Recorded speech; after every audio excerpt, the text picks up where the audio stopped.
The title of our budget, Higher Achievement with Maximum Efficiency. The budget that I'm presenting tonight supports the needs of students and staff while ensuring fiscal responsibility. It will take smart investments to increase both our student achievement and efficiency. The ultimate goal for the Manassas City Public Schools is the graduation of every student with the knowledge and skills needed to successfully enter post-secondary education in the workforce. And as we've deliberated through this process that began in August, it's been the students that we've had in front of us at all times. Tonight's agenda, I'll talk about our record of success, smart investments, employee compensation, strategic staffing, school budgets, central administration, and our budget calendar. Before I get started though, I want to thank the staff, our principals and school staff, our central office staff, Jennifer Magouyrk and her staff in working with our numbers and presentation, and last but not least, our community. We started this process back in August. I'd been a superintendent here for about 2 months, and we began the CIP process, where we started looking at the needs of our school system in our city. During that process, during that process and this budget process, we've had over 60 staff members, 54 community members, and 8 students serve on facilities or strategic planning committees. We began this process in August. The operating budget process started in November, and we finished just last Friday. And the numbers that we have are fresh off the press. They're still very warm, and I look forward to the work that the board will do with our budget.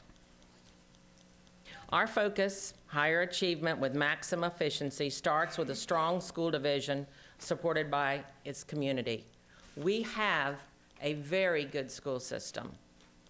We have only 1 high school, 1 middle school, 1 intermediate school, and 5 elementaries. Tonight, we've had teachers talk about schools and other divisions. It's very challenging in Manassas because when things happen, they're very much magnified as to what they would be in larger school systems. But that magnification engages the community. And it's when we really take ownership and we talk about our concerns that we grow into stronger communities. We've had a lot of success in our division, but I'm just talking about a sampling of what's taken place in the last few months. And you will see that we have representation from students in their work, as well as their activities in other competitions, as well as serving as page in the House of Delegates for the Virginia General Assembly. We also have, and this, I must say, the list that I had were long, and so what I did was I kind of went every three mentions so that we could talk about this and we could see, but this is only the beginning. We're a great school system working hard to be greater every single day. Our fine arts program is second to none. We also have post-high school success. We have an 83% graduation rate that we're working very hard. Dr. Werner and his staff is working very hard to bring about a higher graduation rate. But it's easy to talk about a graduation rate, but you have to think about the students behind it and how we meet the needs of those students through our programs and our services, and as well as our instruction and the opportunities that we give them to be responsible for their success. From that, we had $1 million in scholarship awards last year at Osborn High School. The class of 2012 had 446 students, and 78% of them chose to attend 2- or 4-year post-secondary colleges. Others had, another 3% had other educational plans. And what that means is they went to special training programs. We had some that chose to go in the military. 4% of our students entered the military. And finally, we had 15% that left Osborn High School and joined either our community or the surrounding community and becoming gainfully employed. In division success, in this year, we've had 2 teachers that have received recognition for their outstanding skills. One was Kelly Blair Hart, and she was the 2013 recipient of the Horace Mann Awards for Teaching Excellence. Another was Jennifer Boaz, a round teacher who has been recognized by the VFW Post 7589 as a Manassas Area K-5 Teacher of the Year and Region 8 VFW K-5 Teacher of the Year. We've also done some other things with our students, and some of that involves how they take care of their community and begin building a community that has a future. And those were the 2012 Green Schools Challenge, where the division got 3rd place. We've also got the Backpack Snack Attack program, where we placed 1st place. We're a school system that's accredited by Advance Ed, and we are currently in the process of beginning a Be There campaign, which is a parent outreach beginning March 2013. We'll be doing this with Prince William County, and I'm excited that this will give parents the opportunity to become fully engaged with their students. Our student enrollment is growing, and for the projection for next year is that we're going to have 122 more students than we currently have this year. This represents a 1.67 increase. Student enrollment was something that we considered as we planned our budget for next year. We also have special populations that make up our division. Now, I will say that since 2000, No Child Left Behind has created there was a positive reason to look at student growth and looking at specific subgroups, but this special population is presented because we also receive special funding, and we have special guidelines that we follow for our ESOL students and our special ed students, and how we allot students to classes, as well as how we provide the different resources that they need beyond the local funding that we provide. So what framed the budget and our decisions? Well, again, it was that higher achievement with maximum efficiency. We needed to make smart investments. Those investments are students. We've looked at technology, professional development. We've considered the college and career choices of our children. We've looked at a strategic way to staff in times right now when it's very difficult for school systems to maintain what they need to do without cutting programs. No programs are being proposed to be cut. We also need to make capital improvements, whether through a capital improvement plan or through a maintenance plan, which we both have and are ready to propose to you as a board. And also the organizational climate is important.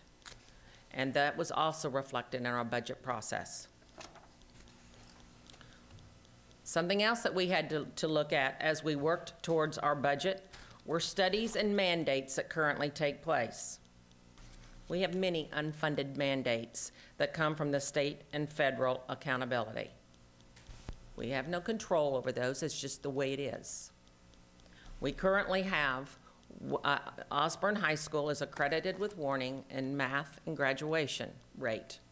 I want to remind everybody that in mathematics, last year when the testing took place for mathematics, it was after we had introduced a new curriculum to our students with a new test, and from that they gained their benchmark year, and schools were held accountable for all of that.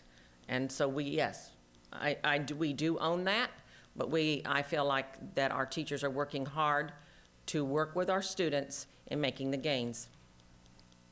We also have 2 focus schools, which is Hayden Elementary and Dean Elementary. Those two schools operate under guidelines from the state. They were identified due to subgroups in reading. We have one elementary school, BALDWIN Elementary, that is in school improvement. It's the second year, and they're making great strides. Their test results last year showed great improvement. METZ and MAYFIELD are also required to do school improvement plans. All of these are based on test results that take place at the end of the year that our students take. So as we prepared our budget, we looked at the guidelines and requirements that we need. We looked at ways to support our teachers, but mostly we looked at how we were going to increase student achievement, not so that our student, not focusing on a test, but focusing on those SOL standards that will allow our students to be successful post-graduation. We had to consider the state-mandated employee VRS contributions. The General Assembly approved a 2% salary increase for instructional staff. They did not fund they did not allocate funds for all of our teachers, only those that were on the SOL allotment, and they also only sent us 1%, which represented less than $500,000. We had a facilities study and joint school CIP recommendation process that took place from August through January, and we considered those parts of that CIP and how we looked at our budget. There was a communication audit that was conducted in September that came about as a result of the conversations that I had after first arriving in Manassas. I had many people talking to me about what we needed to do so that we could do, as Mr. Williams said, know what our school division is about, have a story that we tell, and talk about what really takes place in Manassas that's great for our kids. We had a technology audit, again, after having discussions with our parents and our teachers and students. We did a technology audit, and the results of that audit had an impact on our budget. There was a classification and compensation study that the proposal began before my arrival and was voted on in the school board last June. We started that process in August, and it was completed, and the recommendations of that compensation study, we have begun a process to follow those recommendations. And finally, something that we're not finished yet with is a strategic planning process. And while the process is not complete, all the chairs of the Strategic Planning Committee presented the items that they would need that would impact this budget. So we had budget parameters that we had to consider. Strong, viable budgets follow specific parameters. Our parameters led us through the process with a focus on student achievement. The budget must fit within the estimated available resources, and that means that you have a balanced budget. The budget must be balanced, and it is balanced. There would be no use of fund balance, and our budget is balanced without the use of fund balance. New initiatives must be affordable, research-based, and sustainable. And one of the other items that goes with that principals have been working with is that teachers are involved in the process at looking at those initiatives and making those decisions. One of those is the reasons why our language arts adoption has moved slower than planned, is because we have given teachers many opportunities to have a voice in our language arts adoption, as well as looking at curriculum changes that possibly could take place in grades 6 through 9. We needed to meet both the capital and operating needs. We do not take money from instruction and put it in a capital improvement plan. It's not ethical. But what we do is plan a budget where we address capital needs and an operating budget. And the operating budget covers both instructional and non-instructional resources and needs. We made sure that as we looked at our budget, that our competitive compensation package remained that competitive. We also addressed adequate staffing to support student success. Class sizes have not changed in this process, but what we have done is made class sizes conform to what the Manassas City Public Schools expectations are. Having classes with 6 children in them, 3 children in them, 10 children in them, do not fund where we need to go. We must have a minimum floor so that we can fund compensation packages, capital needs, maintenance plans, textbook adoption, such as our language arts and science, technology, many, many things. So we have a balanced budget without changing class sizes. Fiscally responsible use of all funds and an open and transparent process, and that has been painful.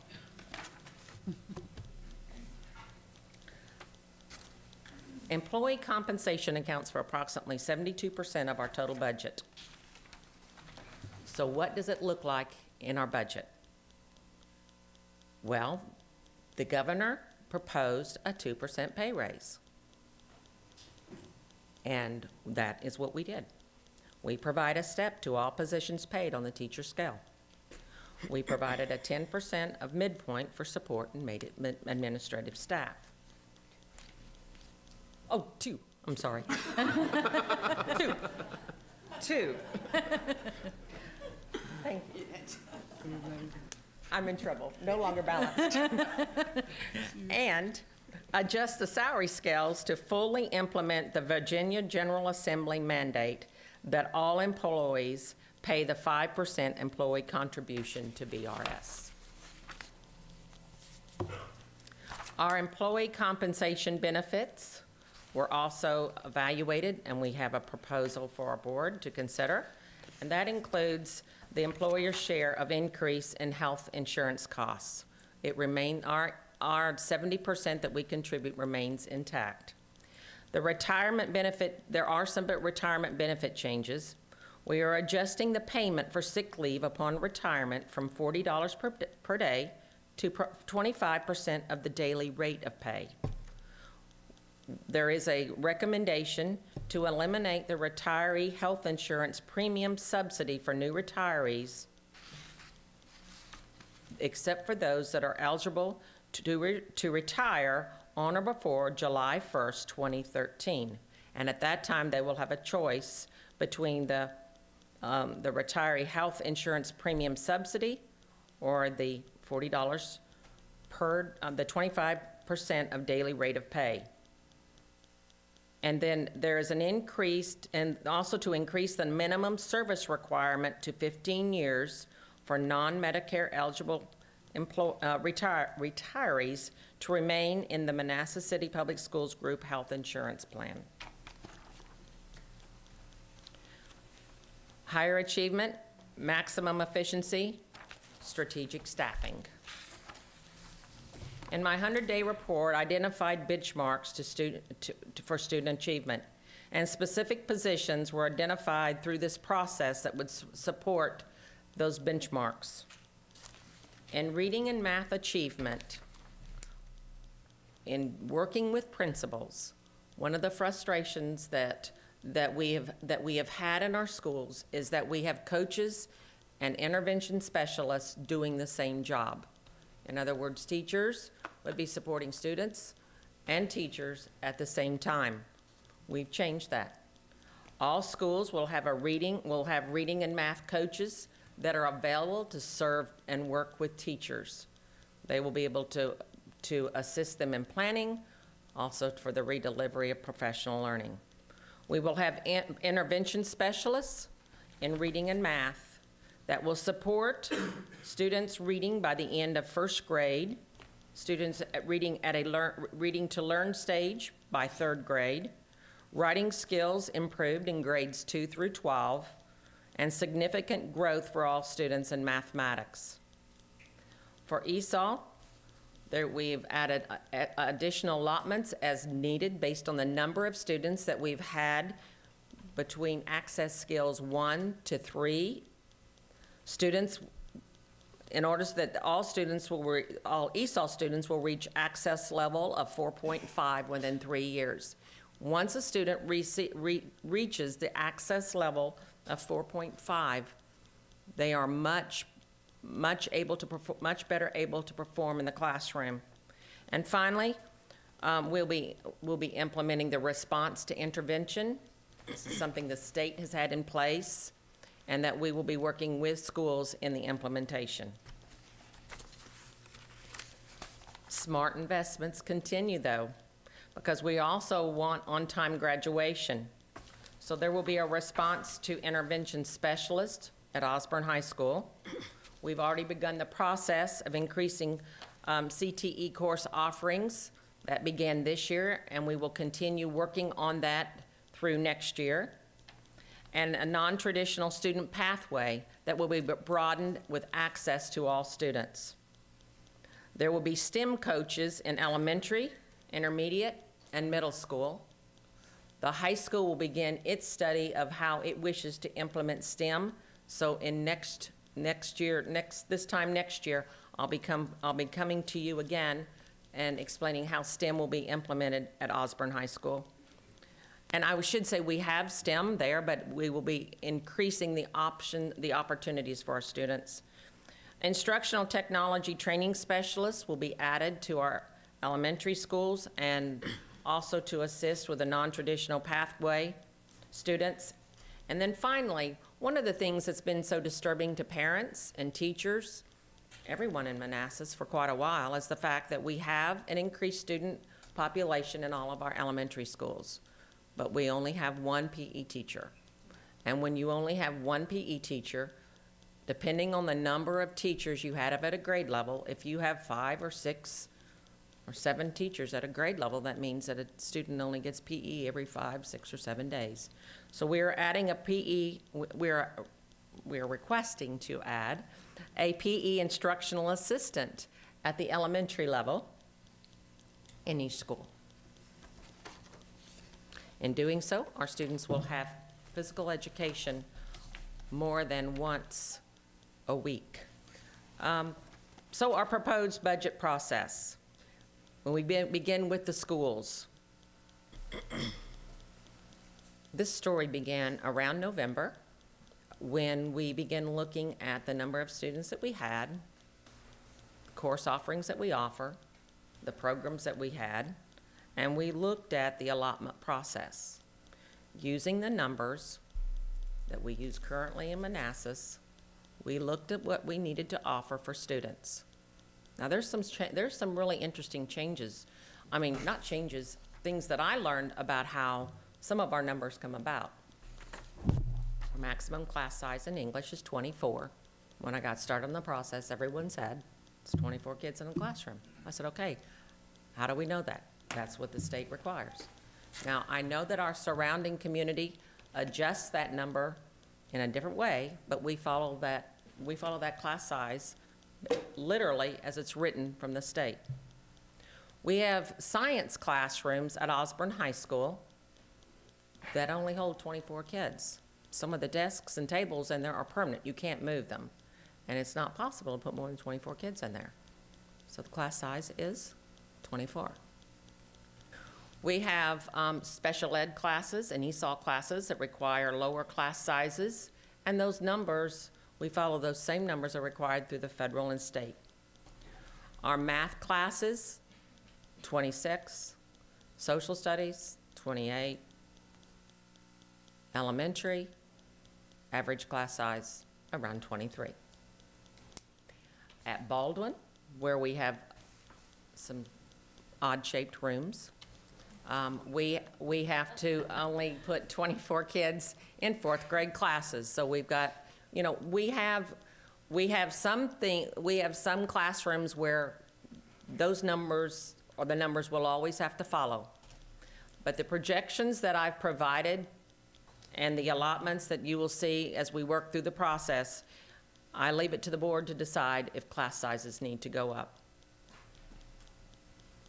Principals, once they received the allotments, there was that magic 111 that rose to the top. It was not position cuts.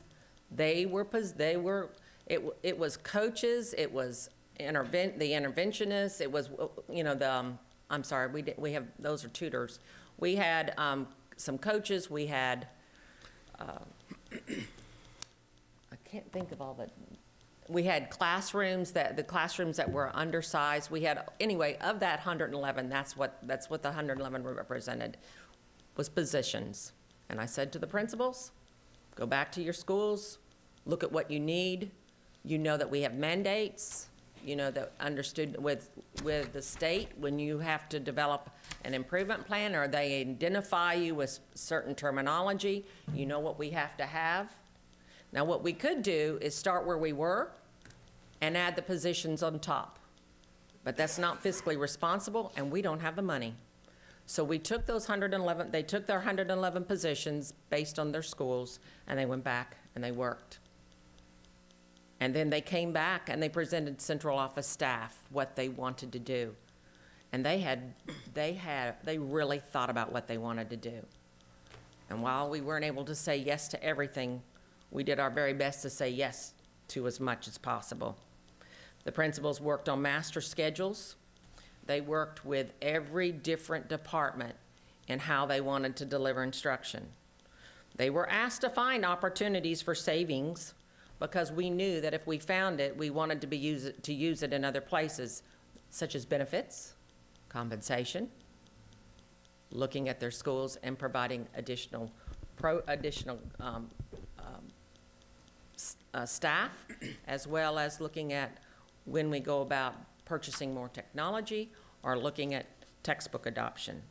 As a result of this process, 12.9 based positions have been identified as a net reduction. Now what you will see is how each school was staffed and the amount of money that it takes to run our elementary schools. Now I've talked about the intervention specialists. Those are in English and reading, and BALDWIN requested 4. They're not tutors. We are not using, these are not tutors. They'll be full-time employees working with students. There will be 1 math and 1 literacy coach, a STEM coach, a physical education instructional assistant, 1 additional ESOL teacher, a full-time instructional technology training specialist, and they've requested an additional pre-K VPI class, and they have the space for that without using a trailer. You will also be able to tell what the staffing summary is, as well as the cost. Each school asks for some of the same things, but then some of the same things may be just a little bit different because each school has different needs. Their student achievement looks different. What their staffs want to do may be different. So you will notice that the instructional specialist, the coach, PE assistant, and they earned a half-time as ESOL teacher.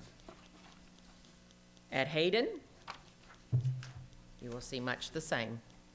Again, you will see that and you also see a difference between our 13 and 14 so that you can tell where the allotments fell.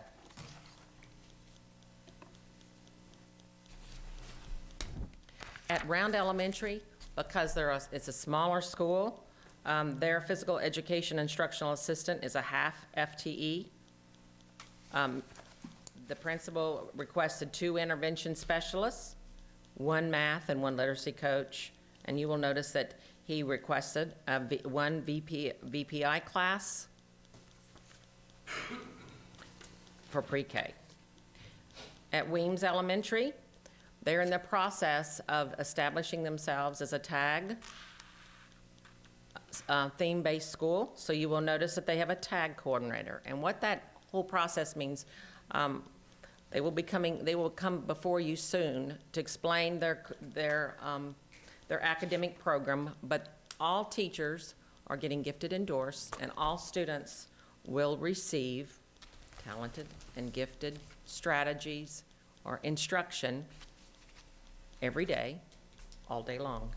And they have special classes that they offer based on their students' special areas of talent. You will also notice that they have a 0.4 FTE counselor because due to the number of students they have, they've qualified for that. Mayfield has the same, you will see the same common requests by their principal. At METZ, METZ probably experienced the greatest change in how and what took place in their school. They now are offering foreign language during the reading block, and students at reading at or above reading level can opt to take in the 8th grade foreign language instead of reading. They requested 2 intervention specialists, a math and literacy coach, a STEM coach, and they're also considering enhanced curriculum offerings. Another thing that took place is that they had a 3-period encore schedule. And the 3-period encore schedule required, well, first of all, there were many people that discussed with me that they wanted to see a 2-period encore. However, the other portion to that 3-period encore is that there's only 1,000 students. We have 2 grade levels. And the 3-period option required more, we didn't have enough students to run a program that way.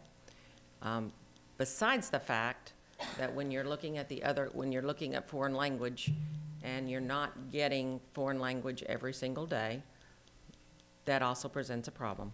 And there were other classes that they weren't getting that.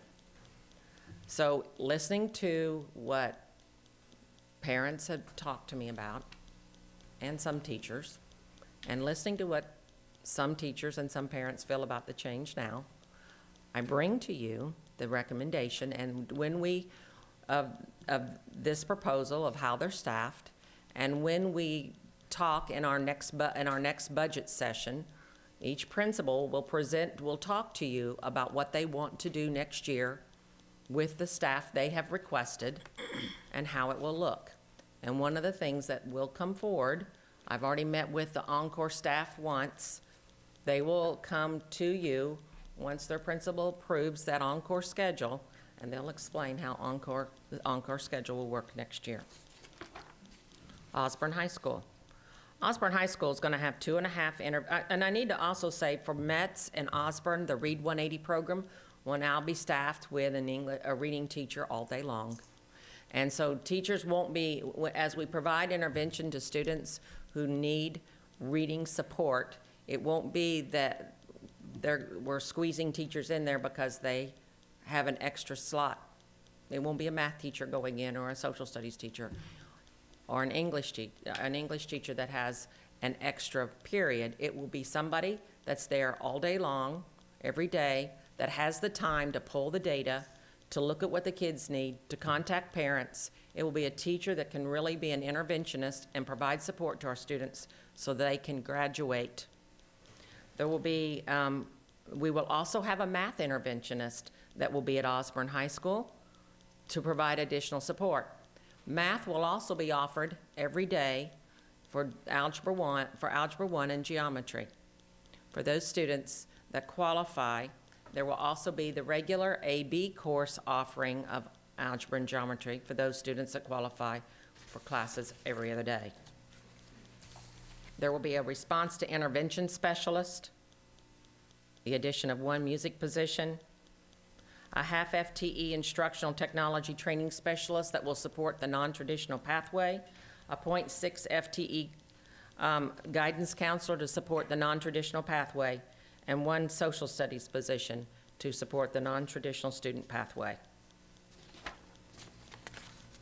Central office administration. It's just as important in how we work to support the schools so that they have success. It's important how we support our students. and that's the purpose for central office administration. There are 5 departments: technology, student and support services, community relations, finance, and student accountability and achievement. Our central office administrators had to follow the same process that the schools did. They had to justify, look at every single thing they were doing. We started at the bottom, a zero-based budget. And from there, we move forward. Administrators were asked to provide plans to support student achievement, and all managers were asked to explore opportunities for cost savings. This process resulted in a proposed net reduction of 14.25 positions. Student achievement and accountability. You will now see how each department is funded. With that, proposed for next year is a director of curriculum instruction. I'm requesting 2 subject area specialists, one in science and one in social studies. We currently have 2, one that does English.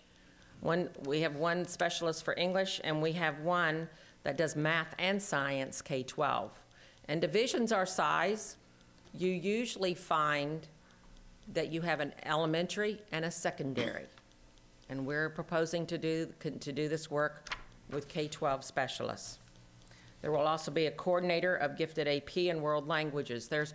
We've taken those positions that currently were as deputy superintendent and director, and in taking the positions to director and coordinator, we were able to find the funding to help in funding the science and social studies positions. There will be there's a division-wide textbook adoption in science. We are also proposing, and we talked about this last week at your last board meeting, where was a dual enrollment partnership with NOVA. We're still working through that memorandum of understanding with our attorneys on both sides, so it did not come before you as a consent item in tonight's meeting. And we also are taking the recommendation of our staff, and it's all staff, it's not just teachers. We have staff across the division that want professional development in the areas of their expertise. Under assessment and special programs is where you'll find special education, English language learners, as well as assessment.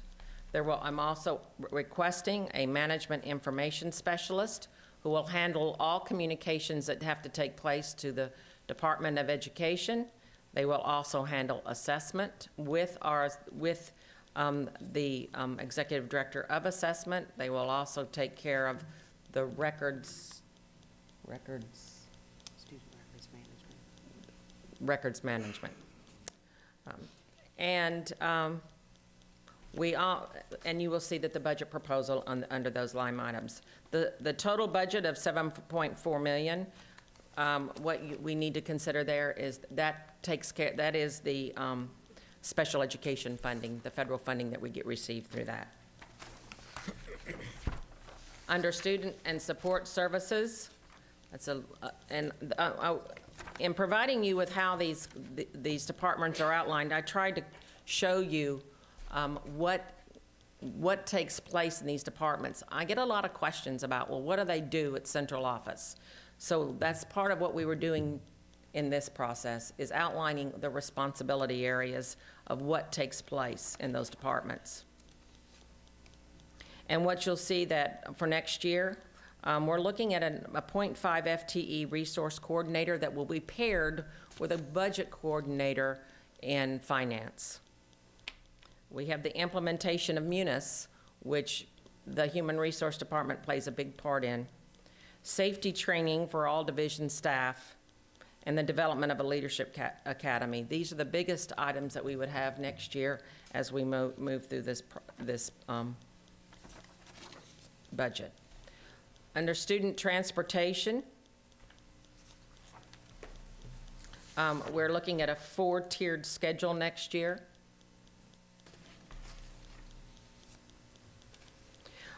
Under support services and maintenance and operations, one of the things that Russ Helton has been doing the job of 2 people, and one of the things that we need to do, we have a vacant supervisor of maintenance, and I am requesting that we fill that position so that he can do the work that needs to be done. They have a 5-year maintenance plan.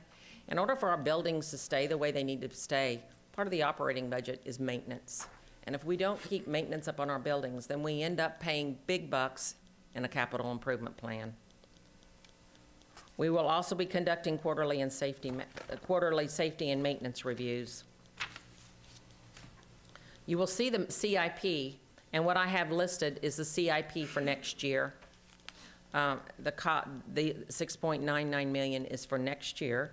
What we're looking at, and what we're talking with City Council and our school board about right now, is a new Baldwin with a 3-6 magnet school, to finish the 2nd floor of JLC so that we can continue and expand our non-traditional student program, as well as our technology and science, because we're out of science space and we could use that building for science labs as well as for technology instruction. Round roof needs to be replaced. It cannot be patched any longer.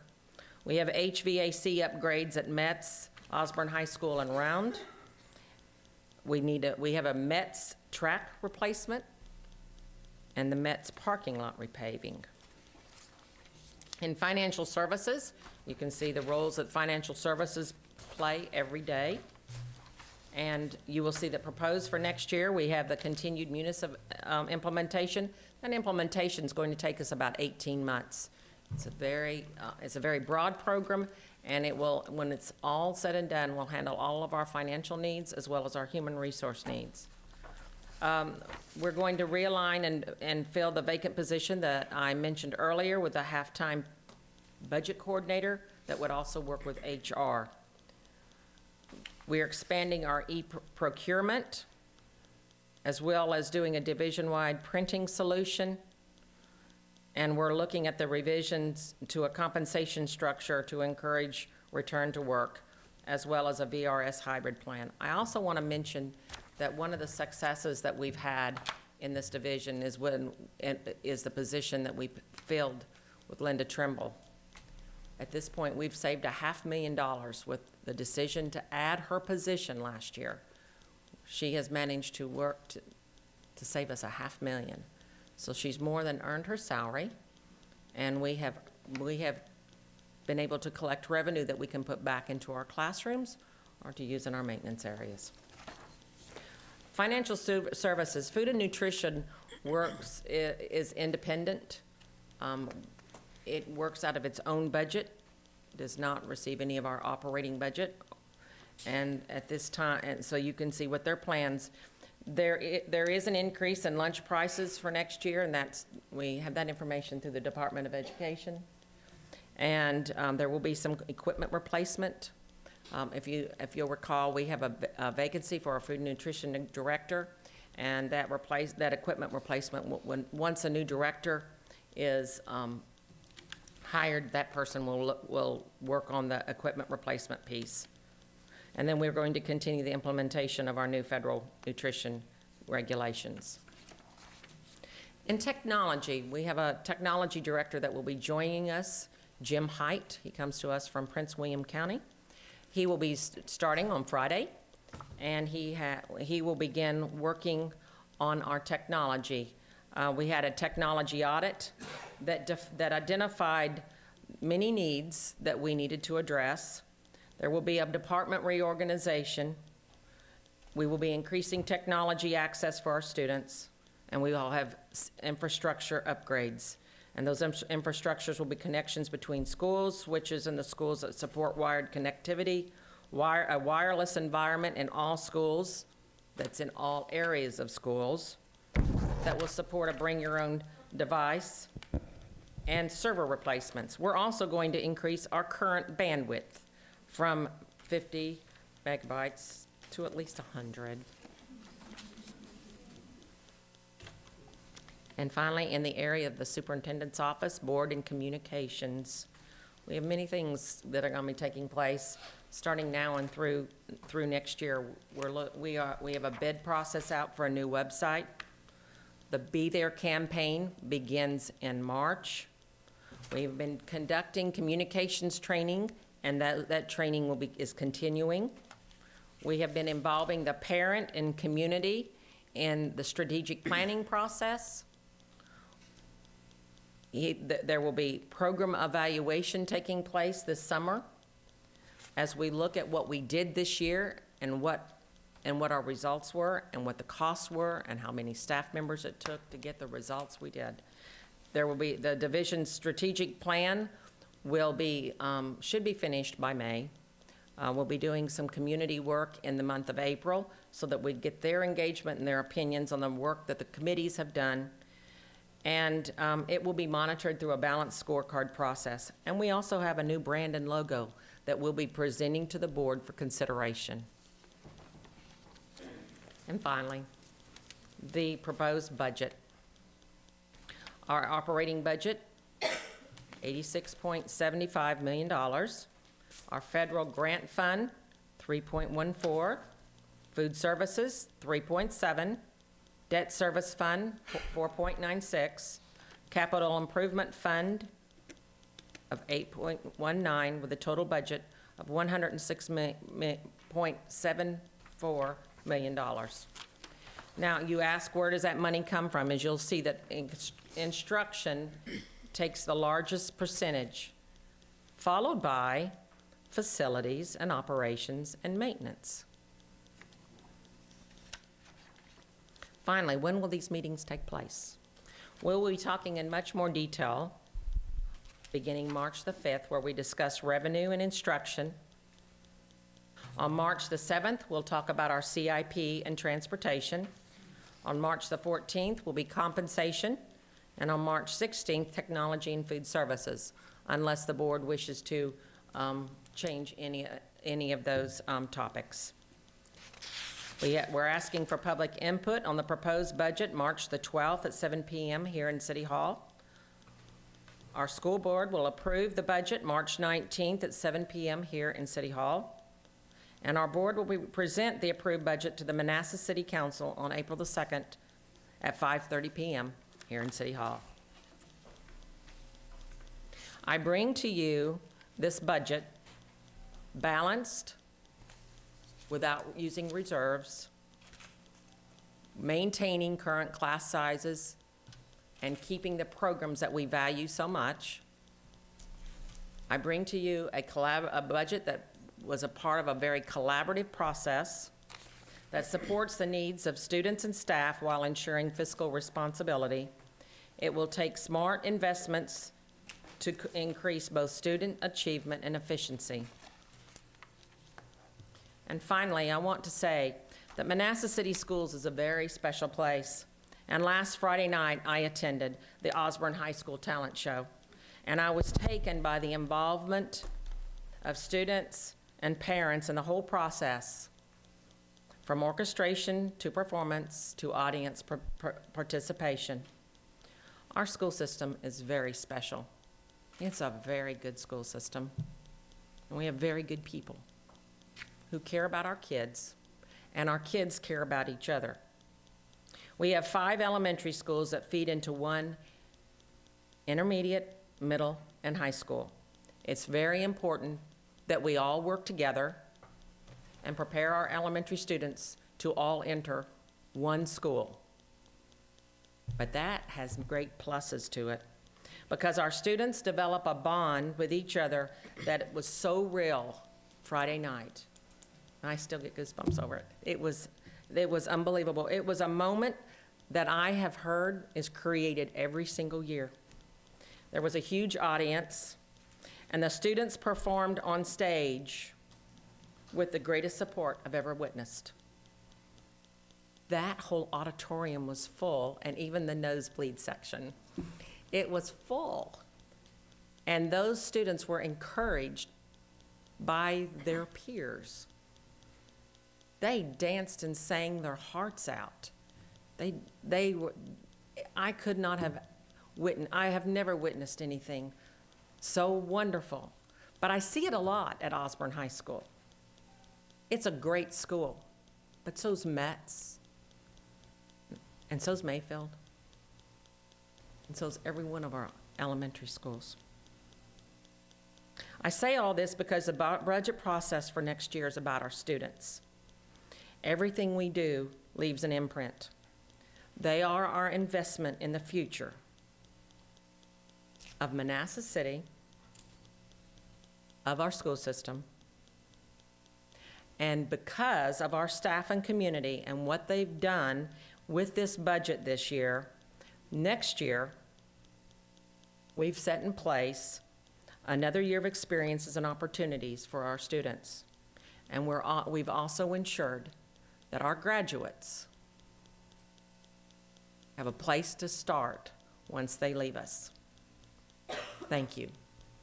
I also want to add that a summary of my budget will be located in the hallway next to where you found the agendas.